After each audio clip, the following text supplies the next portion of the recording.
Hi viewers, welcome back to my YouTube channel Shri topics. ನಾನು ನಿಮ್ಮ ಪ್ರೀತಿಯ ಜಯಶ್ರೀ. ಎಲ್ರಿಗೂ ಗುಡ್ ಮಾರ್ನಿಂಗ್, ಬೆಳಗಿನ ಶುಭೋದಯ. ಇದು ನಮ್ಮ ಅಮ್ಮ ಅವ್ರ ಮನೆಯದೇ ಕಂಟಿನ್ಯೂ ವಿಡಿಯೋ ಆಗಿರುತ್ತೆ. ಆಮ್, ಬೆಳಿಗ್ಗೆ ಎದ್ದಿದ ತಕ್ಷಣ ಗಿಡಗಳು ನೋಡೋದೇ ಒಂದು ಕೆಲಸ ಆಗ್ಬಿಟ್ಟಿರುತ್ತೆ ಇಲ್ಲಿ ಬಂದರೆ. Good morning Khera. Good morning. ನೀನು ಹೇಳು ಗುಡ್ ಮಾರ್ನಿಂಗ್ ಹೇಳೋ. ನಾನು ಅಲ್ಲಿ ನಿಂತ್ಕೊಂಡು ವಿಡಿಯೋ ಮಾಡ್ತಾ ಇದ್ರೆ ಕರೀತಾ ಇದ್ದಾನೆ ಬೈರ, ಕುಯ್ ಕುಯ್ ಅಂತ ಅಂದ್ಕೊಂಡು. ಇನ್ನು ಬೆಳಿಗ್ಗೆನೆ ಫುಲ್ಲು ಮೋಡಕ್ಕೆ ಹೋಗ್ಕೊಂಡು ಮಳೆ ಬರೋ ಥರ ಇತ್ತು. ಹೋದಾಗಿಂದ ಹಂಗೆ ಇತ್ತು ಅನ್ಸುತ್ತೆ. ನಾನು ಹೋದಾಗಿಂದನೂ ಬರೋವರೆಗೂ ಅದೇ ಥರ ಇತ್ತು ವಾತಾವರಣ. ಬಿಸಿಲೇ ಬಂದಿಲ್ಲ. ಇನ್ನು ನಮ್ಮ ಅಮ್ಮಂಗೆ ಬಂಗಾರಿ ಒಬ್ಬಳೇ ಉಳಿದಿದ್ದು. ಅವಳು ಅಲ್ಲೇ ಕಟ್ಟಾಕಿದ್ದಾರೆ, ಮೇಯ್ತಾ ಇದ್ದಾಳೆ. ಇನ್ನು ನನ್ನ ರುಟೀನ್ ಸ್ಟಾರ್ಟ್ ಆಗುತ್ತೆ ಇಲ್ಲಿ ಬಂದರೆ, ಗೊತ್ತಲ್ವಾ ಎಲ್ರಿಗೂ ಗೊತ್ತಿರೋ ಹಾಗೆ. ಮಾರ್ನಿಂಗ್ ವಾಕ್ ಮುಂದೆನೆ ಅಲ್ಲೇ ವಾಕ್ ಮಾಡಿಕೊಂಡು ಒಂದು ಸ್ವಲ್ಪ ಹೊತ್ತು ಒಳ್ಳೊಳ್ಳೆದೇ ಥಾಟ್ಸ್ ಯೋಚನೆ ಮಾಡಿಕೊಂಡು, ಸ್ವಲ್ಪ ಥಾಟ್ಸ್ ಯೋಚನೆ ಮಾಡಬೇಕಲ್ವ, ಒಳ್ಳೊಳ್ಳೆಯದು. ಈಗ ಅದನ್ನೇ ಯೋಚನೆ ಮಾಡ್ಕೊಂಡು ಗಿಡಗಳನ್ನೇ ಯಾವ ಗಿಡ ಹಾಕ್ಕೊಂಡ್ಲಿ ಪಾಟುಗೆ, ಏನೇನಿದ್ದಾವೆ ಅಂತ ನೋಡ್ತಾ ಇದ್ದೀನಿ. ಇವತ್ತು ಫುಲ್ ಅಬ್ಸರ್ವ್ ಮಾಡಿ. ತುಳಸಿ ಗಿಡ ಬೇಕಿತ್ತು ನನಗೆ. ತುಳಸಿ ಗಿಡ ಚಿಕ್ಕದು ಇದೆಯಾ ಅಂತ ಇದೇ ಥರನೇ ನೋಡ್ತಾ ಇದ್ದೆ ಅಲ್ಲಿ. ಅದನ್ನೇ ಯೋಚನೆ ಮಾಡ್ಕೊಂಡು ಯಾವ ಗಿಡ ಹಾಕಿದ್ರೆ ಚೆನ್ನಾಗಿರುತ್ತೆ, ಪಾಟುಗೆ ಇದು ಬರುತ್ತಾ ಬರಲ್ವಾ ಅಲ್ಲಿಗೆ ಅನ್ನೋದು ಒಂದಿರುತ್ತಲ್ಲ. ಮಣ್ಣಿಗೆ ಬರೋದು ಮತ್ತೆ ರೋಸ್ ಗಿಡ ಎಲ್ಲ ಕಟ್ ಮಾಡಿ ಹಾಕಿದ್ರೆ ಬರುತ್ತಾ ಅನ್ನೋ ಥರ ಯೋಚನೆ ಮಾಡ್ಕೊಂಡು ಅದನ್ನೇ ನೋಡ್ಕೊಂಡು ವಾಕ್ ಮಾಡ್ತಾ ಇದ್ದೆ. ಹಾಗೇನೆ ನನ್ನ ವಾಕ್ ಮುಗಿಯೋ ಅಷ್ಟರಲ್ಲಿ ನಮ್ಮಮ್ಮ ನಮಗೆ ಅಂತ ಹಾಲು ಕಾಯಿಸಿರ್ತಾರೆ. ಹಾಲು ಕುಡಿದ್ಬಿಟ್ಟು ಟಿಫನ್ ಮಾಡೋಕ್ಕೆ ಅವರು ಬೇಗ ಬೇಗ ಮಾಡ್ಕೊಂಡ್ಬಿಡ್ತಾರೆ. ನಾವು ಹೋದ್ರೆ ಕೆಲಸ ಒಂಚೂರು ಇದೇ ಮಾಡೋಲ್ಲ, ರೆಸ್ಟ್ ಮಾಡ್ಕೊಂಡು ನಿಧಾನಕ್ಕೆ ಮಾಡೋದೇ ಇಲ್ಲ. ಆಗಲೇ 8 ಗಂಟೆ ಅಷ್ಟರಲ್ಲಿ ಟಿಫನ್ನೇ ಮಾಡಿ ಇಟ್ಬಿಟ್ಟಿರ್ತಾರೆ ಆ ಥರ. ನಾವಂದರೆ ಇಲ್ಲಿ ಸ್ವಲ್ಪ ಸೋಂಬೇರಿತನ ಮಾಡ್ತಿರ್ತೀವಿ. ಅಲ್ಲೋದ್ರೆ ಫುಲ್ ರೆಸ್ಟು ಮತ್ತು ಟೈಮ್ ಕರೆಕ್ಟಾಗಿ ಊಟ. ಆಮೇಲೆ ಹೂವು ಎಲ್ಲ ನಮ್ಮಮ್ಮ ಬಿಡಿಸಿ ಕವರ್ ಕಟ್ಟಿ ಇಟ್ಬಿಟ್ಟಿದ್ರು. ಕಟ್ಕೊಂಡಿರಲಿಲ್ಲ, ನಾನೇ ಕಟ್ಕೊಡ್ತೀನಿ ಕೊಡು ಅಂತ ಕಟ್ತಾ ಇದ್ದೆ. ಪ್ರೆಗ್ನೆನ್ಸಿ ಟೈಮಲ್ಲಿ ಹೂವು ಕಟ್ಟೋದು ಒಂದು ಇದು ಅಭ್ಯಾಸ ಮಾಡ್ಕೊಬೇಕು. ಯಾಕೆಂದರೆ ಸ್ವಲ್ಪನಾದರೂ ಕಟ್ಟಬೇಕಂತೆ. ಕುತ್ಕೊಂಡು ತಾಳ್ಮೆಯಿಂದ ಹೂವು ಕಟ್ತಿರ್ತೀವಲ್ಲ, ಇದರಲ್ಲಿ ಪಾಪದು ಬ್ರೈನ್ ಡೆವಲಪ್ಮೆಂಟ್ ಚೆನ್ನಾಗಾಗುತ್ತೆ ಅನ್ನೋದೊಂದು ನಾನು ಎಲ್ಲೋ ಓದಿದ್ದೆ. ಹಾಗೆ ಅದೇ ಮಾಡೋದ್ರಲ್ಲಿ ಏನಿಲ್ಲ, ತಪ್ಪೇನಿಲ್ವಲ್ಲ. ಹಂಗೆ ಅದನ್ನೇ ಯೋಚನೆ ಮಾಡಿಕೊಂಡು ಹೂವನ್ನ ಕಟ್ಟೋದಕ್ಕೆ ಇವಾಗ ಸ್ವಲ್ಪ ನಾನು ಇಂಟ್ರೆಸ್ಟ್ ಕೊಡ್ತೀನಿ. ಅವಾಗ ಒಂದು ಸ್ವಲ್ಪ ಇದು ಮಾಡ್ತಾ ಇದ್ದೆ, ಈಗ ಕಟ್ಟಲೇಬೇಕು ಸ್ವಲ್ಪನಾದ್ರೂ ಅಂತ. ನಾನು ಮನೆ ಕೊಟ್ಟಾಗೆಲ್ಲನೂ ಕುತ್ಕೊಂಡು ಕಟ್ತೀನಿ. ನಾನು ಸ್ವಲ್ಪ ಸ್ಲೋನೇ ಹೂವು ಕಟ್ಟೋದ್ರಲ್ಲಿ, ತುಂಬ ಫಾಸ್ಟಾಗಿ ಏನು ಕಟ್ಟೋಕ್ಕೆ ಬರಲ್ಲ. ಸ್ಲೋ ಆಗೇ ಇನ್ನೇನು ಕೆಲಸ ಕೊಡಲ್ವಲ್ಲ ನಮ್ಮಮ್ಮ, ಅದಕ್ಕೋಸ್ಕರ ಹೂವನಾದರೂ ಕಟ್ಟೋಣ ಅಂದ್ಬಿಟ್ಟು ಅವ್ರು ಬಿಡಿಸಿಟ್ಟಿದ್ದು ಹೂವು ಎಲ್ಲ ಕಟ್ಕೊಂಡೆ. ಅಷ್ಟರಲ್ಲಿ ಚಪಾತಿ ಮತ್ತು ಎಣ್ಗಾಯಿ. ನನಗೆ ನನ್ನ ಮಗಂಗೆ ತುಂಬ ಫೇವ್ರೆಟ್ ಅಂದರೆ ಫೇವ್ರೆಟ್ ಇದು. ಅವನು ಹೋಗಿದ ತಕ್ಷಣ ಇದನ್ನೇ ಕೇಳ್ತಾನೆ. ಅವ್ನು ಕೇಳ್ತಾನೆ ಅಂತಲೇ ನಮ್ಮಮ್ಮ ಬದನೆಕಾಯಿ ಎತ್ತಿಟ್ಟಿದ್ರಂತೆ, ಬಂದರೆ ಇನ್ನು ಕೇಳೇ ಕೇಳ್ತಾನೆ ಅಂತ. ನಾನು ಹೋಗಿದ ತಕ್ಷಣ ಅದನ್ನೇ ಕೇಳೋದು. ಹಾಗೆ ಮ್ಯಾಂಗೋ ಇಂದ ಐಸ್ ಕ್ರೀಮ್ ಮಾಡ್ಕೊಂಡ್ಬಂದಿದ್ದೆ. ನಮ್ಮಮ್ಮಂಗೆ ಕೊಡ್ತಾ ಇದ್ದೀನಿ ಟೇಸ್ಟ್ ಮಾಡು ಅಂತ. ಬರೋ ಅಷ್ಟ್ರಲ್ಲಿ ಕರ್ಗೋಗಿತ್ತು ಅಂತ ಫ್ರೀಝರಲ್ಲಿ ಇಟ್ಟಿದ್ದೆ. ಅದು ಜಾಸ್ತಿ ಇದಾಗ್ಬಿಟ್ಟು ಫ್ರೀಸ್ ಆಗಿಬಿಟ್ಟಿತ್ತು. ಸ್ವಲ್ಪ ಐಸ್ ಥರ ಆಗಿಬಿಟ್ಟಿತ್ತು. ತುಂಬ ಕೋಲ್ಡ್ ಆಗಿಬಿಟ್ಟಿತ್ತು. ಅವ್ರಿಗೆ ತುಂಬ ಕೋಲ್ಡ್ ಆಗೋಯ್ತು ನಮ್ಮಮ್ಮಂಗೆ. ಚೆನ್ನಾಗಿಲ್ವಾ? ಐಸ್ ಜಾಸ್ತಿ ಆಯ್ತಾ? ಕೋಲ್ಡ್ ಜಾಸ್ತಿ ಆಗೈತಾ?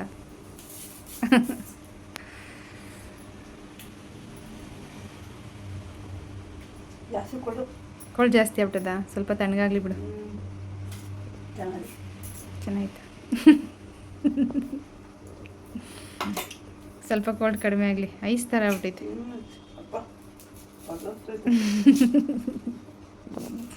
ಎಕ್ಸ್ಪೆರಿಮೆಂಟು. ಹಾಗೆ ಮಧ್ಯಾಹ್ನ ಊಟ ಎಲ್ಲ ಮುಗಿಸ್ಕೊಂಡು ಒಂದು ಸ್ವಲ್ಪ ಹೊತ್ತು ರೆಸ್ಟ್ ಮಾಡಿ, ಇನ್ನು ಅಷ್ಟೇ ಕೆಲಸ. ನನಗೆ ಇನ್ನೇನು ಕೆಲಸ ಕೊಡಲ್ಲ ನಮ್ಮಮ್ಮ ಅಲ್ಲಿಗೆ ಹೋದ್ರೆ. ನನಗೆ ಅದಕ್ಕೆ ಬೋರ್ ಆಗ್ತಾ ಇರುತ್ತೆ. ಆಮೇಲೆ ಹೂವು ಬಿಡಿಸೋಣ ಅಂತ ಸರಿ ನಾನು ನನ್ನ ಮಗ ಇಬ್ಬರು ಹೂವು ಬಿಡಿಸ್ತಾ ಇದ್ವಿ.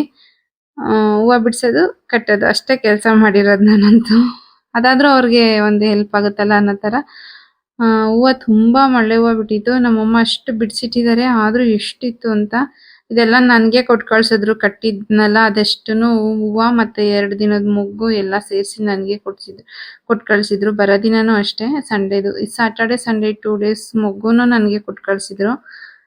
ಹೋಗಿ ಪೂಜೆ ಮಾಡೋಕ್ಕೆ ಇವಾಗ ಕಟ್ಕೊ ಇದಿರುತ್ತೆ ಅಂದ್ಬಿಟ್ಟು. ಕಟ್ಟಿರೋ ಅಷ್ಟು ಹೂವನು ತೊಗೊಂಡೋಗು ಅಂತ. ನಾನು ಬೇಕಂದ್ರೆ ಇಲ್ಲಿ ಬಿಡಿಸ್ಕೊತಿದ್ನಲ್ವ, ಡೈಲಿ ಸಿಗುತ್ತೆ ಅಂದ್ಬಿಟ್ಟು ಅದು ಎಲ್ಲ ನಾನೇ ತೊಗೊಂಡು ಬಂದಿದ್ದೀನಿ.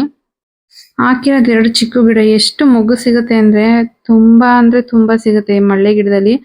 ಈ ಮನೆ ಹಿಂದೆ ಹಾಕಿದ್ರು ಮಲ್ಗೆ ಹೂವ ಮತ್ತೆ ಮಲ್ಲೆ ಗಿಡ. ಅಪ್ಪ ಬಿಡ್ಸಿ ಬಿಡ್ಸಿ ಸಾಕಾಗ್ತಿತ್ತು ಅವಾಗ ನಾವ್ ಇಲ್ಲಿದ್ದಾಗ. ಅಷ್ಟು ಹೂವ ಬಿಡ್ತಿತ್ತು, ಅಷ್ಟು ಮೊಗ್ಗು ಬಿಡಿಸ್ಬೇಕಿತ್ತು, ಅಷ್ಟು ಕಟ್ಟೋರು ಕುತ್ಕೊಂಡು. ವಾರದಲ್ಲಂತೂ ಫುಲ್ಲು ಹೂವಿನ ಸೀಸನಲ್ಲಿ ನಮ್ಮ ಮನೆ ಹೂವನೇ ಕೊಂಡ್ಕೊಳಂಗಿಲ್ಲ, ಅಷ್ಟು ಸಿಕ್ತಿತ್ತು. ಮನೆ ಹಿಂದೆ ಫುಲ್ಲು ಈಗ ಹಸು ಕಟ್ಟಿರೋ ಹತ್ರ ಎಲ್ಲ ಫುಲ್ಲು ಗಿಡನೇ ಇದ್ದಿದ್ದು. ಅದೆಲ್ಲ ಕಿತ್ತಾಕ್ಬಿಟ್ಟು ನಮ್ಮಮ್ಮ ಹಸು ಕಟ್ಕೊಳಕ್ಕೆ ಅಂತ ಜಾಗ ಮಾಡಿದ್ರು. ಟೋಟಲ್ ಬೆಳಗ್ಗೆಯಿಂದ ಸುಧಾರಿಸ್ಕೊಂಡು ರೆಸ್ಟ್ ತಗೊಂಡು ಸ್ವಲ್ಪ ಸ್ವಲ್ಪ ಒಟ್ಟಿಗೆ ಕುತ್ಕೊಂಡು ಒಂದೇ ಸಮ ಕುತ್ಕೊಳ್ಳೋದು ತಪ್ಪಾಗುತ್ತೆ ಈ ಟೈಮಲ್ಲಿ. ಹಾಗೆ ಒಂದೇ ಸಮ ನಿಂತ್ಕೊಂಡು ಕೆಲಸ ಮಾಡಬಾರ್ದು. ಹಂಗೆ ನಾನು ಒಂದ್ ಸ್ವಲ್ಪ ಹೊತ್ತು ಕುತ್ಕೊಂಡು ಕಟ್ತೀನಿ, ಮತ್ತೆ ಬೆನ್ನೋವು ಆ ಥರ ಫೀಲ್ ಆಗಿದ ತಕ್ಷಣ ರೆಸ್ಟ್ ಮಾಡ್ತೀನಿ. ಮತ್ತೆ ಬೋರ್ ಆದಾಗ ಎದ್ದು ಕಟ್ಟಿ ಈ ತರ ಇಷ್ಟು ಕಟ್ಟಿರೋದು. ಮತ್ತೆ ನಾನು ಹೇಳ್ದೆ ಅಂತ ಕಾನ್ಸಂಟ್ರೇಷನ್ ಚೆನ್ನಾಗಿರುತ್ತೆ, ಮೆಮೊರಿ ಪವರ್ ಚೆನ್ನಾಗಿ ಬರುತ್ತೆ ಅಂತ ಒಂದೇ ಸಮ ಕುತ್ಕೊಂಡು ಹೂವ ಕಟ್ಟಕ್ ಹೋಗ್ಬೇಡಿ ಯಾರುನು. ಅದು ರೆಸ್ಟ್ ತಗೋಬೇಕು. ಜಾಸ್ತಿ ಹೊತ್ತು ಕುತ್ಕೊಳ್ಳೋದು ತಪ್ಪು, ಜಾಸ್ತಿ ಹೊತ್ತು ನಿಂತ್ಕೊಳ್ಳೋದು ತಪ್ಪು ಈ ಟೈಮಲ್ಲಿ. ಇಷ್ಟ ಆಗಿತ್ತು ಹೂವ ಕಟ್ಟಿರೋದು. ಎಷ್ಟು ಚೆನ್ನಾಗಿ ಅನಿಸ್ತಿತ್ತು ಅಂದ್ರೆ ಘಮ ಘಮ ಅನಿಸ್ತಿತ್ತು ಮನೆ ತುಂಬಾ. ಮತ್ತೆ ಇನ್ನು ನೈಟ್ ಆಯ್ತು, ಊಟ ಮಾಡ್ಕೊಂಡ್ವಿ.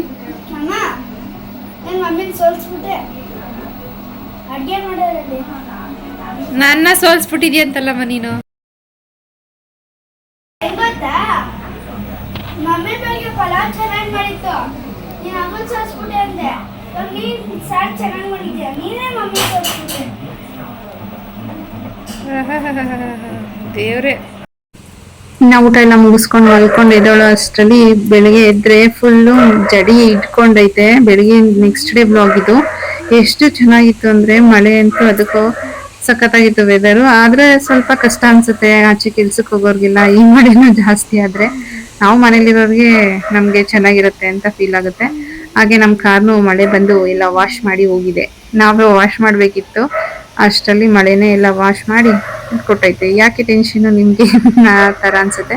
ಇನ್ನ ಅಲ್ಲೇ ಸೊಪ್ಪವ್ರು ಬಂದಿದ್ರು ಅಂದ್ಬಿಟ್ಟು ನನ್ಗೆ ಅಂತ ಸೊಪ್ಪು ತೆಗ್ದಿಟ್ಟಿದ್ರು, ಅದೆಲ್ಲ ಸೋಸ್ಕೊಂಡು ಕುತ್ಕೊಂಡು ಬೆನ್ನೋ ಬಂತ ಸೋಸಿ ಅಂದ್ಬಿಟ್ಟು ಮಲ್ಕೊಂಡಿದೀನಿ. ಎದೋಳು ಅಷ್ಟರಲ್ಲಿ ಎಲ್ಲಾ ಗಿಡನು ನಮ್ಮಮ್ಮ ಪಾಟಿಗೆ ಎಲ್ಲಾನು ಗಿಡ ಹಾಕ್ಬಿಟ್ಟೈತಿ. ಯಾವ್ದು ಬೇಕು ಅಂತ ಕೇಳ್ಕೊಂಡಿತ್ತು ಬೆಳಿಗ್ಗೆನೆ.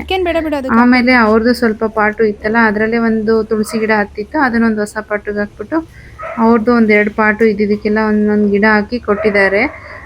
ಇದನ್ನ ನಾನು ನಮ್ಮ ಮನೆಗೆ ತಗೊಂಡೋಗಿ ಮೇಂಟೈನ್ ಮಾಡಬೇಕು ನೀಟಾಗಿ. ಅವ್ರು ಹಾಕೊಟ್ಟಿರೋದನ್ನ ನಮ್ಮ ಮನೀಶ್ ನೀರ್ ಹಾಕ್ತಾ ಇದ್ದ, ನಾನು ಇದು ಬರೋ ಅಷ್ಟರಲ್ಲಾಗ್ಲೇ.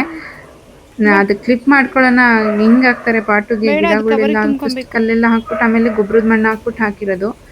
ಅಷ್ಟರಲ್ಲಿ ಹಾಕ್ಬಿಟ್ಟಿದ್ರು. ಇನ್ನ ಸಂಜೆ ಹಾಗೆ ಹೋಯ್ತು, ಹಂಗು ಹಿಂಗು ಹೊರಡೋ ಟೈಮ್ ಆಯ್ತು. ನಮ್ಮ ಮನೆಯವ್ರು ಬಂದ್ರು, ಊಟ ಮಾಡ್ಕೊಂಡು ಹೊರಟ್ವಿ ಅಲ್ಲಿಂದ. ನಮ್ಮ ಮನೆ ಅಡ್ಗೆನೂ ಮಾಡಿದ್ರು ಅಲ್ಲೇನೆ. ಹಂಗೆ ಚಿತ್ರಾನ್ನ ಗೊಜ್ಜು ಜಾಸ್ತಿ ಮಾಡ್ಬಿಟ್ಟು ನನಗೂ ಕೊಟ್ಟು ಕಳ್ಸಿದ್ದಾರೆ.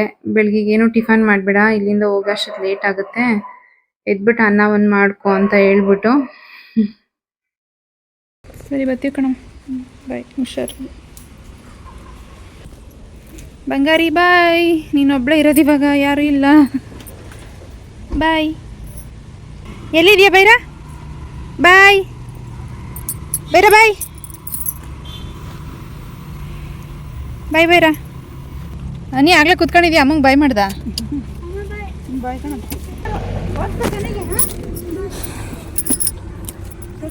ಇನ್ನು ಅಲ್ಲಿಂದ ಹೊರಟು ಬಂದ್ವಿ. ಇನ್ನು ಹೋಗಿದ್ದು ಗೊತ್ತಾಗಿಲ್ಲ, ಅಲ್ಲಿಂದ ಬಂದಿದ್ದು ಗೊತ್ತಾಗ್ಲಿಲ್ಲ.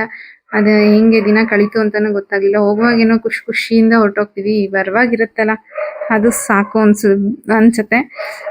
ಏನೇ ಆದ್ರೂ ನನ್ಗಂತ ಅಲ್ಲಿ ಹೋದ್ರೆ ಫುಲ್ ಕಂಪ್ಲೀಟ್ ರೆಸ್ಟ್. ಇಲ್ಲಿ ಎಲ್ಲ ಮಾಡಿರ್ತೀನಿ ಅಂತ ನನ್ಗೆ ಅಲ್ಲಿ ನಮ್ಮಮ್ಮ ಏನು ಹೇಳೋದು ಇಲ್ಲ, ಮಾಡ್ಸೋದು ಇಲ್ಲ, ಮಾಡಕ್ ಬಿಡೋದು ಇಲ್ಲ. ಫುಲ್ ರೆಸ್ಟ್ ಅಲ್ಲಿ ಇಟ್ಟಿರ್ತಾರೆ. ನೆಕ್ಸ್ಟ್ ಡೇ ಬಂದಾಗ ನನಗೆ ಗೊತ್ತಾಗುತ್ತೆ ಅದ್ರದ್ದು ಏನು ಅಂತ. ಅಂದ್ರೆ ಮಾಡಕ್ಕಾಗಲ್ವಲ್ಲ, ಅಲ್ಲಾಗ್ಲೇ 2 days ಅಭ್ಯಾಸ ಮಾಡ್ಕೊಂಬಿಟ್ಟಿರ್ತೀನಿ ರೆಸ್ಟ್ ತಗೊಂಡು. ಇಲ್ಲಿ ಬಂದಾಗ ಕಷ್ಟ ಪಡ್ಬೇಕು. ನಾನು ಇನ್ನ ಗಿಡಗಳೆಲ್ಲ ಎತ್ತಿಡ್ತಾ ಇದೀವಿ. ಮನೆಗೆ ಬಂದ್ವಲ್ಲ, ಹಲಸಿನಣ್ಣು ನಮ್ಮ ಮನೆ ಇದ್ರದ್ದು ಅವಾಗ ತಾನೇ ಬಿದ್ದಿತ್ತು ನಾವು ಬರೋ ದಿನ ಒಂದು. ಅದನ್ನು ಮತ್ತೆ ಇನ್ನೊಂದು ಮತ್ತೆ ಮಾವಿನ ಹಣ್ಣು. ಅದಕ್ಕೇನು ಔಷಧಿ ಹಾಕಿಲ್ವಲ್ಲ ನಮ್ಮಮ್ಮ, ಅದಕ್ಕೋಸ್ಕರ ಮಾವಿನ ಹಣ್ಣೆಲ್ಲ ನನಗೆ ತಿನ್ನೋ, ನೀನು ಎತ್ತಿಟ್ಕೊಂಡು ಔಷಧಿ ಹಾಕಿರೋದು ಹಾಕಿಲ್ಲ ಇದಕ್ಕೆ ಅಂತ ಹೇಳ್ಬಿಟ್ಟು ಕೊಟ್ಟು ಕಳಿಸಿದ್ರು. ಹಾಗೆ ನೆಕ್ಸ್ಟ್ ಡೇ ಮಾರ್ನಿಂಗ್ ಬ್ಲಾಗ್ ಇದು, ಮಂಡೇದು. ಹಾಗೆ ಕಂಟಿನ್ಯೂ ಮಾಡ್ಕೊಂಡೆ. ಇನ್ನೇನು ಟಿಫನ್ ಏನು ಮಾಡಂಗಿರ್ಲಿಲ್ಲ. ನಮ್ಮ ಮನೆ ಚಿತ್ರಾನ್ನ ಗೊಜ್ಜು ಮಾಡಿ ಕೊಟ್ಟು ಕಳಿಸ್ಬಿಟ್ಟಿದ್ರು. ಅಷ್ಟು ಜಾಸ್ತಿನೇ ಕೊಟ್ಟು ಕಳಿಸಿದ್ರು. ಇನ್ನು ಅದಕ್ಕೆ ಅನ್ನ ಮಾಡ್ಕೊಳ್ಳೋದು ಅಷ್ಟೇ ಅಲ್ವಾ ಅಂದ್ಬಿಟ್ಟು ಸರಿ ವ್ಲಾಗ್ ಅದು ಸ್ಟಾರ್ಟ್ ಮಾಡ್ಕೊಳ್ಳೋಣ ಅಂದ್ಬಿಟ್ಟು ಸ್ಟಾರ್ಟ್ ಮಾಡ್ಕೊಂಡೆ. ಎಷ್ಟು ಈಸಿ ಆಯಿತು ಅಂದರೆ ಅದೊಂದು ಇದು ಚಿತ್ರಾನ್ನ ಗೊಜ್ಜು ಕೊಟ್ಟಿದ್ದು ಒಂದು. ನಾನು ಬೆಳಗ್ಗೆ ಎದ್ದು ಮಾಡಬೇಕು ಅನ್ನೋ ಟೆನ್ಷನ್ ಇಲ್ದರೆ ಆರಾಮಾಗಿ ನಿದ್ದೆ ಮಾಡಿದ್ದೀನಿ. ಹೆಂಗೋ ಗೊಜ್ಜಿದೆ ಅನ್ನ ಒಂದು ತಾನೇ ಮಾಡೋದು ಅನ್ನೋ ಥರ. ಆಮೇಲೆ ಆರಾಮಾಗಿ ಎದ್ದು ಆರಾಮಾಗೆ ಈಸಿಯಾಗಿ ಫಸ್ಟ್ ಮಂಡೇ ಇರುತ್ತಲ್ಲ ಸೋಮವಾರ, ಅವತ್ತೇ ಟೆನ್ಷನ್ ಜಾಸ್ತಿ ಇರುತ್ತೆ. ಇನ್ನು ಮಂಡೇನೇ ಟೆನ್ಷನ್ನು. ಇನ್ನು ಆಮೇಲೆ ಟ್ಯೂಸ್ಡೇಯಿಂದ ಹೆಂಗೋ ಕಂಟಿನ್ಯೂ ಮಾಡ್ಕೊಂಡ್ಬಿಡ್ತೀನಿ. ಮಂಡೇ ಈ ಸ್ಯಾಟರ್ಡೆ ಸಂಡೇ ಹಾಲಿಡೇಸ್ ತಗೊಂಡು ಮಂಡೇದೇ ಸ್ಟಾರ್ಟಿಂಗೇ ಕಷ್ಟ. ಒಂದು ಟೆನ್ಷನ್ ಇರುತ್ತೆ. ಅಯ್ಯೋ ಸ್ಕೂಲ್ ಸ್ಟಾರ್ಟ್ ಆಗ್ತೈತೆ, ಏನು ಮಾಡೋದು ಅಂತ. ಇನ್ನು ಸ್ಟಾರ್ಟ್ ಆಗೋದ್ರೆ ಇನ್ನು ಹೆಂಗೋ ಕಂಟಿನ್ಯೂ ಮಾಡ್ಕೊಂಡು ಹೋಗ್ತೀವಿ.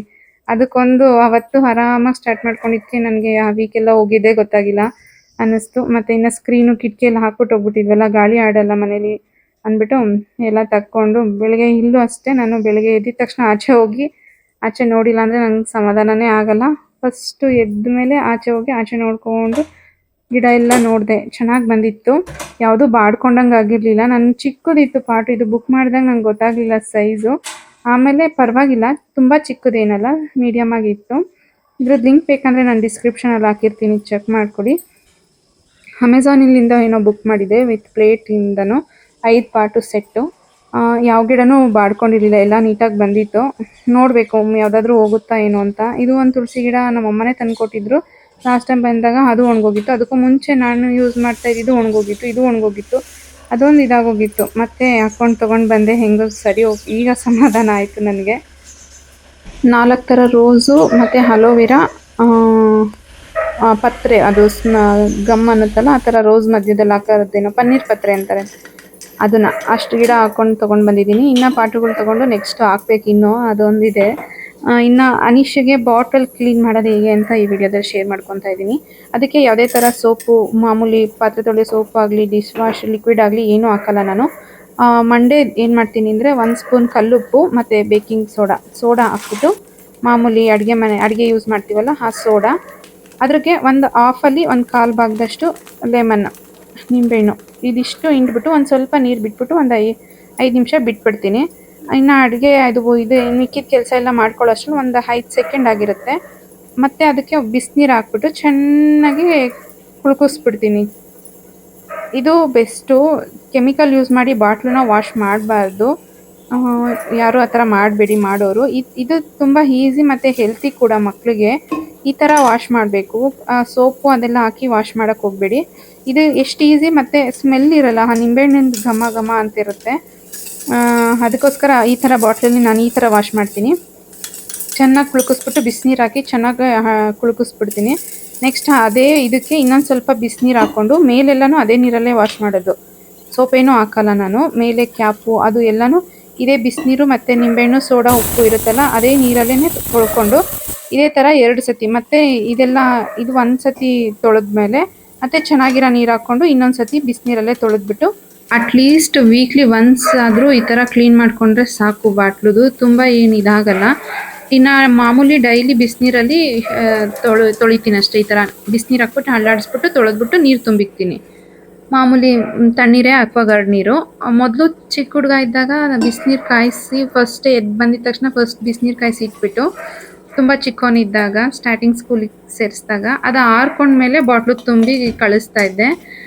ಈಗ ಸ್ವಲ್ಪ ದೊಡ್ಡನಾಗಿದ್ದಾನಲ್ವ, ತಣ್ಣೀರು ಕುಡಿದ್ರೆ ಅವ್ನಿಗೆ ಏನೂ ಆಗಲ್ಲ ಅಂದ್ಬಿಟ್ಟು ಇವಾಗ ತಣ್ಣೀರೇ ತುಂಬಿಕೊಡ್ತೀನಿ.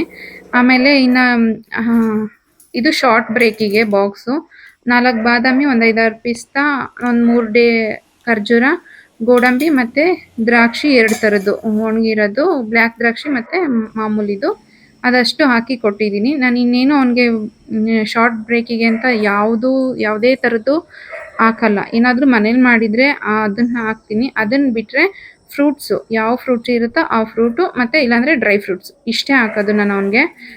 ಈಗ ಚಿತ್ರಾನ್ನನ ಮಾಮೂಲಿ ಲಂಚ್ ಬ್ರೇಕಿಗೆ ಹಾಕ್ಬಿಟ್ಟು ಶಾರ್ಟ್ ಬ್ರೇಕಿಗೆ ಡ್ರೈ ಫ್ರೂಟ್ಸು ಮತ್ತು ವಾಟ್ರ್ ಬಾಟ್ಲು, ಒಂದು ನ್ಯಾಪ್ಕಿನು, ಒಂದು ಸ್ಪೂನು ಫ್ರೂಟ್ಸ್ ಹಾಕಿದ್ದೀನ ಫೋರ್ಕ್ ಹಾಕ್ತೀನಿ, ಇಲ್ಲಾಂದರೆ ಸ್ಪೂನ್ ಒಂದೇ. ಇಷ್ಟು ಒಂದು ಲಂಚ್ ಬ್ಯಾಗ್ ರೆಡಿ ಆಯಿತು. ಇನ್ನು ಸ್ಕೂಲಿಗೆ ಬಿಟ್ಬಿಟ್ಟು ಬರೋಣ ಅಂತ ಹಂಗೆ ನನಗೂ ವಾಕ್ ಆಗುತ್ತೆ. ಅಲ್ಲಂದರೆ ಮನೆ ಮುಂದೆನೇ ವಾಕ್ ಮಾಡ್ತೀನಿ, ಕೆಲಸ ಏನೂ ಇರಲ್ಲ. ಇಲ್ಲಿ ಕೆಲಸ ಮಾಡಿಕೊಂಡು ವಾಕ್ ಹೋಗೋಕ್ಕೆ ಟೈಮು ಆಗಲ್ಲ ಅಂತ ಅಂದ್ಬಿಟ್ಟು ಮತ್ತು ನಾನು ಒಬ್ಬಳೇನೂ ಹೋಗೋದು ಇಲ್ಲ. ಅನಿಶನ್ ಬಿಟ್ಬಿಟ್ಟು ಬರೋಕ್ಕೆ ಹೋಗ್ತೀನಿ ಅಷ್ಟೇ. ಬಿಟ್ಬಿಟ್ಟು ಬಂದಾದಮೇಲೆ ಸ್ವಲ್ಪ ಡ್ರೈ ಫ್ರೂಟ್ಸ್ ಲಡ್ಡು ಮಾಡ್ಕೊಬೇಕಿತ್ತು. ನಮ್ಮ ಮನೆಯವ್ರನ್ನ ಅವರು ಆಫೀಸ್ಗೆ ಹೋದ್ಮೇಲೆ ಅವ್ರದ್ದೆಲ್ಲ ಕೆಲಸ, ಅವ್ರದ್ದು ನಾಷ್ಟ, ಕಾಫಿ, ಟೀ ಎಲ್ಲ ಆದಮೇಲೆ ನಾನು ಡ್ರೈ ಫ್ರೂಟ್ಸ್ ಲಡ್ಡು ಮಾಡ್ಕೊಳ್ಳೋಣ ಅಂತ ಪ್ಲ್ಯಾನ್ ಮಾಡ್ಕೊಂಡಿದ್ದೆ ಇವತ್ತು. ಅದಕ್ಕೆಲ್ಲ ರೆಡಿ ಮಾಡಿಕೊಂಡೆ. ಅದಕ್ಕೆಲ್ಲ ರೆಡಿ ಆಯಿತು. ಇದರಲ್ಲಿ ಒಂದು ಬಟ್ಲಾಗೋಷ್ಟು ಡ್ರೈ ಫ್ರೂಟ್ಸ್ ತೊಗೊಂಡಿದ್ದೀನಿ. ಮೊದಲಿಗೆ ಪಿಸ್ತಾ, ವಾಲ್ನಟ್, ಬಾದಾಮಿ, ಇದು ಆಪ್ರಿಕಾಟ್ಸು, ಡ್ರೈ ಆಪ್ರಿಕಾಟ್ಸು ವಿತೌಟ್ ಸೀಡ್ಸ್, ಬೀಜ ಇರಲ್ಲ ಇದರಲ್ಲಿ, ಫುಲ್ ಡ್ರೈ ಇರುತ್ತೆ. ಮತ್ತು ಗೋಡಂಬಿ, ಇದು ಅಂಜೂರ, ಇದು ಖರ್ಜೂರ, ಇದಿಷ್ಟು ಎಲ್ಲ ಒಂದೊಂದು ಬಟ್ಲೈತೆ. ಇದರಲ್ಲಿ ಇದು ಎರಡೂ ಸೇರಿಸಿ ಒಂದು ಬಟ್ಲು. ಈ ಬಟ್ಲಲ್ಲಿ ಈ ದ್ರಾಕ್ಷಿನ, ಈ ದ್ರಾಕ್ಷಿ ಮತ್ತು ಬ್ಲ್ಯಾಕ್ ದ್ರಾಕ್ಷಿ ಎರಡೂ ಅರ್ಧ ಅರ್ಧ ಹಾಕ್ಕೊಂಡಿದ್ದೀನಿ. ಒಂದು ಬಟ್ಲಾಯಿತು. ಕಡಲೆ ಬೀಜನೂ ಅಷ್ಟೇ ಹುರಿದು ರೋಸ್ಟ್ ಮಾಡಿಕೊಂಡು ಪೀಸ್ ಮಾಡ್ಕೊಂಡಿದ್ದೀನಿ. ಇದೂ ಅಷ್ಟೇ, ಇದರಲ್ಲಿ ಒಂದು ಬಟ್ಲೈತೆ. ಎಲ್ಲ ಈಕ್ವಲಾಗಿ ತೊಗೊಂಡಿದ್ದೀನಿ ಡ್ರೈ ಫ್ರೂಟ್ಸ್ನೆಲ್ಲ. ಇನ್ನು ಇದಕ್ಕೆ ಒಂದು ಚಿಕ್ಕ ಸ್ಪೂನಲ್ಲಿ ಚಿಕ್ಕ ಸ್ಪೂನಲ್ಲಿ ಒಂದು 2 ಸ್ಪೂನಷ್ಟು ಗಸಗಸೆ ಇಲ್ಲಿ ಹಾಕಿದ್ದೀನಿ. ಗಸಗಸೆ ತೊಗೊಂಡಿದ್ದೀನಿ. ಆಮೇಲೆ ಎಲ್ಲ ಒಂದೇ ಸಮ ಈಕ್ವಾಲಿಟಿಲಿ ಇದು water melon seeds, pumpkin seeds, sunflower seeds, ಕೊಬ್ಬರಿ ಮತ್ತು ಫ್ಲೆಕ್ಸ್ ಸೀಡ್ಸು, ಅಗಸೆ ಬೀಜ, ಇದಿಷ್ಟು ತೊಗೊಂಡಿದ್ದೀನಿ. ಬೀಜಗಳು ಇವೆಲ್ಲ ಸೀಡ್ಸು. ಕೊಬ್ಬರಿ ಒಂದು ಸ್ವಲ್ಪ ತೊಗೊಂಡಿದ್ದೀನಿ. ಇದೆಲ್ಲ ಒಂದೊಂದಿಷ್ಟಿಷ್ಟು ನನ್ನ ಕೈಯಲ್ಲಿ ಒಂದೊಂದಿಷ್ಟಿಷ್ಟು ಆಗೋಷ್ಟು ಆಲ್ಮೋಸ್ಟ್ ಎಷ್ಟು ತೊಗೊಂಡಿದ್ದೀನಿ. ಒಂದು ಅಳತೆಯಲ್ಲಿ ಹೆಚ್ಚು ಕಮ್ಮಿ ಆಗ್ಬೋದು. ಎಲ್ಲ ಇದೊಂದು ಕಡಿಮೆ ಇದ್ರೂ ಪರವಾಗಿಲ್ಲ, ಇಷ್ಟೇ ಇರಬೇಕು ಅಷ್ಟೇ ಇರಬೇಕು ಅಂತ ಏನಿಲ್ಲ. ಈ ಬಟ್ಲಷ್ಟೇ ಇರಬೇಕು ಅಂತ ಎಲ್ಲ ಒಂದು ಚೂರು ಕಡಿಮೆ ಇದ್ರೂ ನಡೆಯುತ್ತೆ, ಒಂಚೂರು ಹೆಚ್ಚಾಗಿದ್ರೂ ನಡೆಯುತ್ತೆ. ಯಾವುದು ಎಲ್ಲ ಈಕ್ವಲಾಗೇ ಇರಬೇಕು, ಇಷ್ಟೇ ಇರಬೇಕು ಅಂತ ಏನಿಲ್ಲ ಇದರಲ್ಲಿ. ನಾನು ಡ್ರೈ ಫ್ರೂಟ್ಸ್ ಲಡ್ಡು ಮಾಡ್ಕೊತಾ ಇದ್ದೀನಿ. ಇವಾಗ ಹೇಗೆ ಮಾಡೋದು ಅಂತ ತೋರಿಸ್ತೀನಿ. ತುಪ್ಪ ಬಿಸಿಗೆ ಇಟ್ಕೊಂಡಿದ್ದೀನಿ. ತುಪ್ಪ ಒಂಚೂರು ಬೆಚ್ಚಗೆ ಹಾಕ್ತಿದ್ದಂಗೆ ಡ್ರೈ ಫ್ರೂಟ್ಸ್ ಎಲ್ಲ ಹಾಕ್ಕೊಳ್ಬೇಕು. ಒಂಚೂರು ಬೆಚ್ಚಗಾಗಿದೆ. ಫಸ್ಟ್ ಕಡಲೆ ಬೀಜ ಹಾಕ್ಕೊತೀನಿ. ಇದು ಆಲ್ರೆಡಿ ಹುರಿದ್ಬಿಟ್ಟು ಎಣ್ಣೆ ಇಲ್ದಲೆ ಖಾಲಿಲಿ ಹುರಿದ್ಬಿಟ್ಟು ಪೀಸ್ ಮಾಡಿಕೊಂಡು ಸಿಪ್ಪೆಲ್ಲ ತೆಗ್ದಿರೋ ಕಡಲೆ ಬೀಜ ಇದು. ಯಾಕೆಂದರೆ ಇದು ಕಡಿಮೆ ಟೈಮಲ್ಲಿ ಅದು ರೋಸ್ಟ್ ಆಗಲ್ಲಲ್ವಾ, ಅದಕ್ಕೋಸ್ಕರ.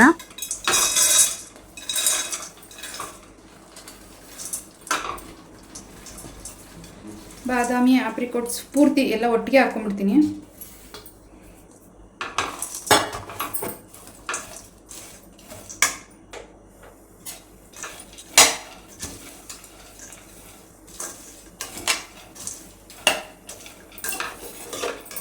ಬಿಸಿ ಆದಮೇಲೆ ಒಂಚೂರು ಲೋ ಫ್ಲೇಮಲ್ಲೇ ಮಾಡ್ಕೊಬೇಕಿದು. ಒಂದು 5 ನಿಮಿಷ ಇದು ತುಪ್ಪದಲ್ಲಿ ಹುರ್ಕೊಳ್ಳೋಣ. ಒಂದು 5 ನಿಮಿಷ ಸಾಕು. ಅಗ್ಲಗ್ಲ ಮಾಡೋಕ್ಕಾಗಲ್ಲ ಅಂತ ಒಂದೇ ಸತಿ ಜಾಸ್ತಿ ಮಾಡ್ಕೊತಾ ಇದ್ದೀನಿ.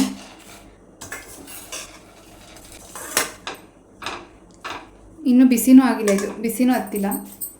ಒಂಚೂರು ಬಿಸಿ ಆಗಬೇಕು. ಅದ್ರ ಜೊತೆಗೆ ದ್ರಾಕ್ಷಿ, ಖರ್ಜೂರ ಎತ್ತಿಟ್ಕೊಂಡಿದ್ದಲ್ಲ, ಖರ್ಜೂರ, ಇದಿಷ್ಟನ್ನು ಹಾಕ್ಕೊತಾ ಇದ್ದೀನಿ.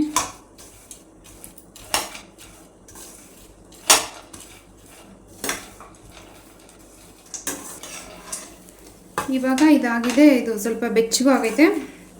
ಆ ಘಮ ಬರ್ತಾ ಐತೆ dry ಫ್ರೂಟ್ಸ್ದು.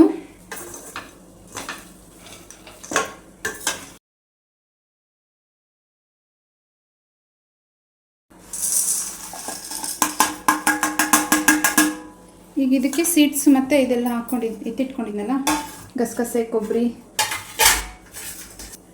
Water melon seeds, Musk melon seeds ಹಾಕೋಬೋದು. ಅದೊಂದು ಹಾಕಿಲ್ಲ ಮಸ್ಕ್ ಮೆಲನ್ನು. ವಾಟರ್ ಮೆಲನ್ ಸೀಡ್ಸು, ಆಮೇಲೆ ಪಂಪ್ಕಿನ್ ಸೀಡ್ಸು, ಸನ್ಫ್ಲವರ್ ಸೀಡ್ಸು ಮತ್ತು ಫ್ಲ್ಯಾಕ್ಸ್ ಸೀಡ್ಸು, ಅಗಸೆ ಬೀಜ, 3 ಥರದ್ದು ಹಾಕ್ಕೊಂಡಿದ್ದೀನಿ ಅಷ್ಟೇ ನಾನು.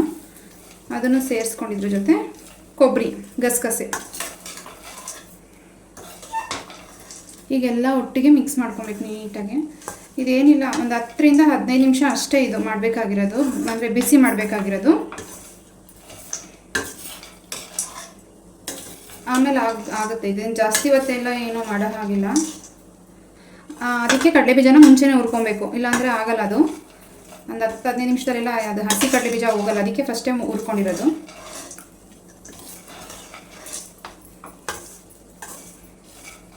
ಸಣ್ಣಗೆಲ್ಲ ಹಚ್ಚಿಟ್ಕೊಂಡಿದ್ದೀನಿ. ತುಂಬ ಸಣ್ಣಗೂ ಮಾಡಿಲ್ಲ. ಮಿಕ್ಸಿಗೆ ಹಾಕೊಂಡ್ರೆ ಏನಾಗುತ್ತೆ ಅಂದರೆ ಅದರದ್ದು ಬಾಯಿಗೆ ಸಿಗಲ್ಲ ಯಾವುದು, ಪ್ರತಿಯೊಂದೂ ಎಲ್ಲ ಸಪ್ರೇಟ್ ಒಂಥರ ಉಂಡೆ ಥರ ಆಗಿಬಿಡುತ್ತೆ. ಅದಕ್ಕೋಸ್ಕರ ಕಟ್ ಮಾಡ್ಕೊಂಡಿದ್ದೀನಿ, ಎಲ್ಲ ಬಾಯಿಗೆ ಸಿಗಬೇಕು ಅನ್ನೋದಕ್ಕೋಸ್ಕರ. ಮಿಕ್ಸಿಗೆ ಹಾಕ್ಕೊಂಡ್ರೆ ಅದ್ರ ಪೌಷ್ಟಿಕಾಂಶ ಆಲ್ಮೋಸ್ಟ್ ಅರ್ಧ ಹೋದಂಗೆ ಅನಿಸುತ್ತೆ. ಪೌಡ್ರ್ ಮಾಡಿಕೊಂಡ್ರೆ ಅದನ್ನ ಹಾಗೆ ಹಗದು ತಿಂದ್ರೇ ಅದರಲ್ಲಿರೋದು ನಮ್ಮ ಬಾಡಿಗೆ ಸಿಗೋದು. ಇದನ್ನು ಉರಿತಾ ನಿಮಗೆ ಡ್ರೈ ಫ್ರೂಟ್ಸ್ ಲಡ್ಡು ಸಿಗುತ್ತಲ್ಲ ಈ ಸ್ವೀಟ್ ಅಂಗಡಿಲೆಲ್ಲ, ಆ ಸ್ಮೆಲ್ ಬರುತ್ತೆ. ಆವಾಗ ಆಫ್ ಮಾಡ್ಕೊಳ್ಳಿ. ಇವಾಗ ಇದಾಗೈತೆ.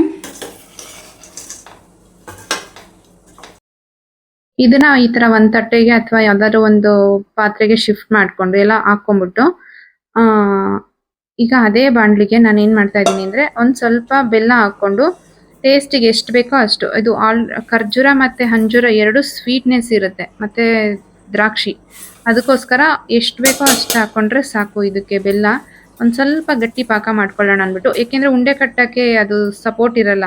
ಅದಕ್ಕೆ ಏನ್ ಮಾಡ್ತಾರೆ ಅಂದ್ರೆ ಖರ್ಜೂರನ ಮಿಕ್ಸಿಗೆ ಹಾಕೊಂಡು ಮಾಡ್ಕೊಂಡ್ಬಿಡ್ತಾರೆ. ನನ್ಗೆ ಅದು ಮಿಕ್ಸಿಗೆ ಹಾಕೊಳೋದು ಇಷ್ಟ ಇರಲಿಲ್ಲ, ಅದು ಸಿಗ್ಬೇಕು ಬಾಯಲ್ಲಿ ನಾನು ಹಾಕೊಂಡು ತಿನ್ಬೇಕು ಅನ್ನೋದಕ್ಕೋಸ್ಕರ ಅದನ್ನ ಹಂಗೆ ಅದನ್ನು ಎಲ್ಲಾನು ಸಣ್ಣ ಕಟ್ ಮಾಡ್ಕೊಂಡಿದ್ದು ಬೆಲ್ಲದ ಪಾಕ ಮಾಡ್ಕೊಳ್ತಾ ಇದ್ದೀನಿ. ಬೆಲ್ಲನೂ ತುಂಬಾ ಒಳ್ಳೇದು, ಆರ್ಗಾನಿಕ್ ಇಂದ ಸ್ಟೋರ್ ಇಂದಾನೇ ತಂದಿದ್ದೆ ಬೆಲ್ಲ, ಅದ್ರದ್ದೇ ಪಾಕ ಮಾಡ್ಕೊಂಡೆ. ಬೆಲ್ಲ ಮತ್ತೆ ಖರ್ಜೂರ, ಅಂಜೂರ, ಡ್ರೈ ಆಪ್ರಿಕಾಟ್ ಇದೆಲ್ಲ ತುಂಬಾ ಒಳ್ಳೇದು. ಎಲ್ಲಾ ಕುತ್ಕೊಂಡು ನಾವು ದಿನ ಅಂದ್ರೂ ಎರಡೆರಡು ಇಟ್ಕೊಂಡ್ರು ತಿನ್ನಕ್ ಆಗಲ್ಲ, ಕಂಟಿನ್ಯೂಸ್ ಆಗಿ ನಾವು ಅದನ್ನ ಮಿಸ್ ಮಾಡ್ಬಿಡ್ತೀವಿ. ಈ ತರ ಮಾಡಿಟ್ಕೊಂಡ್ರೆ ದಿನಕ್ಕೆ 2 ಉಂಡೆನಾದ್ರೂ ತಿಂದ್ರೆ ತುಂಬಾ ಒಳ್ಳೇದು. ಕೊಬ್ಬರಿ ಒಳ್ಳೇದು, ಗಸಗಸೆ ತುಂಬಾ ಒಳ್ಳೇದು, ಮತ್ತೆ ಆ ಸೀಡ್ಸ್ಗಳು ತುಂಬಾ ಒಳ್ಳೇದು ಹೆಲ್ತ್ಗೆ. ಎಲ್ಲಾನು ನಾವು ಕುತ್ಕೊಂಡು ತಿನ್ನಕ್ ಆಗಲ್ಲ, ಅಷ್ಟು ಟೈಮ್ ಇರಲ್ಲ, ಬಿಸಿ ಶೆಡ್ಯೂಲ್ಸೇ ಈಗ ಎಲ್ರು ಕೆಲ್ಸಕ್ಕೆ ಹೋಗೋರು ಇರ್ತಾರೆ, ಮನೇಲಿನೂ ಕೆಲಸ ಮಕ್ಕಳು ಎಲ್ಲ ಇರುತ್ತೆ. ಅದಕ್ಕೋಸ್ಕರ ಈ ತರ ಮಾಡಿಟ್ಕೊಂಡ್ಬಿಟ್ರೆ ಬೆಸ್ಟ್. ಪ್ರೆಗ್ನೆಂಟ್ ಅವರೇ ತಿನ್ಬೇಕು ಅಂತ ಏನಿಲ್ಲ, ನಾರ್ಮಲ್ ಆಗಿ ಇರೋ ಮನೇಲಿರೋ ಹೆಂಗಸ್ರಾಗ್ಲಿ ಕೆಲ್ಸಕ್ಕೆ ಹೋಗೋರಾಗ್ಲಿ ಪ್ರತಿಯೊಬ್ಬರಿಗೂ ಇದು ಅವಶ್ಯಕತೆ ಅಂತ ನಾನು ಹೇಳ್ತೀನಿ. ಮಕ್ಳಿಗೂ ಅಷ್ಟೇ, ನಾನು ಅವನ್ಗೆ ಅನಿಶಿಗೆ ಸ್ಕೂಲ್ಗೂ ಹಾಕಕ್ಕಾಗುತ್ತೆ ಅನ್ನೋದಕ್ಕೋಸ್ಕರನೇ ಮಾಡಿದ್ದು. ಹಂಗೇನು ತಿಂತಾನೆ ಅವನು, ಈ ತರ ಮಾಡ್ಕೊಟ್ರೆ ಇನ್ನೂ ಚೆನ್ನಾಗಿ ತಿಂತಾನೆ ಅಲ್ವಾ ಅಂತ ಅನ್ಬಿಟ್ಟು ಈ ತರ ಮಾಡಿಟ್ಕೊಂಡೆ. ಎಲ್ರಿಗೂ ತುಂಬಾ ಒಳ್ಳೇದು, ಇದನ್ನ ಟ್ರೈ ಮಾಡಿ ಮನೇಲಿ. ಲಾಸ್ಟ್ ಅನಿಶನ್ ಬಸ್ರಿಲು ಸಹ ನಾನು ಆ ತರ ಮಾಡಿಟ್ಕೊಂಡಿದ್ದೆ. ಅದರಲ್ಲೂ ವಾಲ್ನಟ್ ತಿನ್ಬೇಕು ಮೇನ್ ಅಂತಾರೆ, ವಾಲ್ನಟ್ ತಿನ್ನಕ್ ಆಗಲ್ಲ, ಅದು ಸ್ವಲ್ಪ ಸ್ಮೆಲ್ಲಿ ಬರುತ್ತೆ, ಕಡಲೆ ಬೀಜ ತರ ಇದ್ರೂನು ಅದನ್ನ ತಿನ್ನಕ್ ಆಗಲ್ಲ. ಇನ್ನ ಮಧ್ಯಾಹ್ನ ಊಟಕ್ಕೆಲ್ಲ ರೆಡಿ ಮಾಡ್ಕೊಂಡೆ. ಅದಾದ್ಮೇಲೆ ಅನ್ನ ಮಾಡ್ಕೊಂಡು ಮತ್ತೆ ಸ್ವಲ್ಪ ಅದ್ರ ಜೊತೆಗೆ ನಮ್ಮಮ್ಮ ಕೊಟ್ಟಿರೋ ಗೊಜ್ಜು ಇತ್ತು, ಚಿತ್ರಾನ್ನ ಗೊಜ್ಜು, ಮತ್ತೆ ಅದ್ರ ಜೊತೆ ಪಾಲಕ್ ಸೊಪ್ಪು ತಂದಿದ್ನಲ್ಲ, ಪಾಲಕ್ ಸೊಪ್ಪಿಂದ ಒಂದು ಚಟ್ನಿ, ಹಪ್ಳ, ಮತ್ತೆ ಬೀನ್ಸ್ ಪಲ್ಯ, ಮಾವಿನ ಹಣ್ಣು ಇತ್ತಲ್ಲ ಸೀಸನ್, ಕಟ್ ಮಾಡ್ಕೊಂಡು ಇದಿಷ್ಟು ಊಟಕ್ಕೆ ರೆಡಿ ಆಯ್ತು. ಇಲ್ಲಿಗೆ ಈ ವಿಡಿಯೋನ ಮುಗಿಸ್ತಾ ಇದ್ದೀನಿ. ನೆಕ್ಸ್ಟ್ ಮತ್ತೆ ಕಂಟಿನ್ಯೂ ನೆಕ್ಸ್ಟ್ ವಿಡಿಯೋದಲ್ಲಿ ಸಿಗ್ತೀನಿ. ಈ ವಿಡಿಯೋ ಇಷ್ಟ ಆಗಿದ್ರೆ, ಯೂಸ್ಫುಲ್ ಅನ್ಸಿದ್ರೆ ಪ್ಲೀಸ್ ಲೈಕ್ ಮಾಡಿ. ನನ್ನ ಚಾನಲ್ ಯಾರು ಸಬ್ಸ್ಕ್ರೈಬ್ ಮಾಡ್ಕೊಂಡಿಲ್ಲ ಪ್ಲೀಸ್ ಸಬ್ಸ್ಕ್ರೈಬ್ ಮಾಡ್ಕೊಳ್ಳಿ. ನೆಕ್ಸ್ಟ್ ವಿಡಿಯೋದಲ್ಲಿ ಸಿಗ್ತೀನಿ. ಅಲ್ಲಿವರೆಗೂ ಟೇಕ್ ಕೇರ್, ಬಾಯ್.